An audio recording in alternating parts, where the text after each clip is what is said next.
तर आज आहे गणेश चतुर्थी. तर आज पिहूच्या पप्पांनी दुकान बंदच ठेवलं. कारण सणाचा दिवस आहे. म्हणून मग मी म्हटलं सुट्टी आहे तर घरचा किराणा संपलाय ते आणून द्या. मग काय त्याने आणून दिला किराणा. तर आज निवांतच आहे म्हणून म्हटलं किराणा सगळा व्यवस्थित ठेवूया. मी या बरण्यामध्ये भरत होते हे सगळा किराणा. तेव्हा पिहूचे पप्पा पिहूला मस्त खेळवत बसले होते.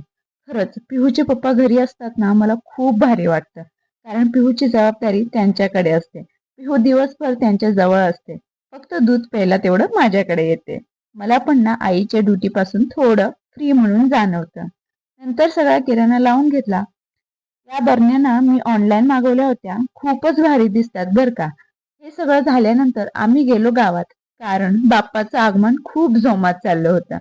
पण आम्हाला बाप्पाचं दर्शनच झालं नाही. कारण गर्दी खूप होती आणि पिहू पण घाबरत होती.